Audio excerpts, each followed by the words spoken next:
আজকে আমি রান্না করছি মুরগির মাংস দিয়ে উত্তরবঙ্গের মানুষের সবচেয়ে পছন্দের এবং প্রিয় খাবার আলুঘাটি। আলুঘাটি এক একজন এক একভাবে রান্না করে, তবে আমি আলুঘাটি আলাদাভাবে কষিয়ে নিয়েছি আর মুরগির মাংস আলাদাভাবে কষিয়ে নিয়েছি। কষানো হয়ে গেলে মুরগির মাংসগুলো আলুঘাটির মধ্যে দিয়ে 10 থেকে 15 মিনিটের মতন রান্না করে নিব। 10 থেকে 15 মিনিট রান্না হওয়ার পর এখন আমি আলুঘাটিতে বাগার দেব। অন্য একটা পাত্রে পেঁয়াজ কুচি, গোটা জিরা, পরিমাণ মতো তেল দিয়ে খুব ভালোভাবে ভেজে নিয়ে এরপর এটা আলুঘাটির মধ্যে দিয়ে দিলাম। তারপর হালকা একটু নাড়াচাড়া করে এ পর্যায়ে এর মধ্যে দিয়ে দিব ধনেপাতা। আলুঘাটির টেস্ট বাড়ানোর জন্য ধনেপাতা দিলে খেতে ভীষণ মজা হয়। ধনেপাতা দেওয়ার পর 2 থেকে 3 মিনিটের মতো নাড়াচাড়া করে নিব।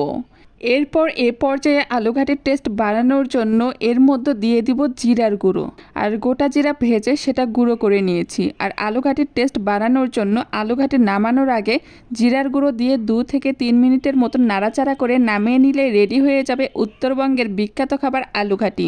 আর এই আলুঘাটি কিন্তু গরুর মাংস, খাসির মাংস, মাছ, এমনকি মুরগির মাংস যেটা দিয়েই রান্না করা হোক না কেন খেতে ভীষণ মজা লাগে। কার কার উত্তরবঙ্গের এই বিখ্যাত খাবারটি পছন্দ অবশ্যই কমেন্টস করে জানাবেন।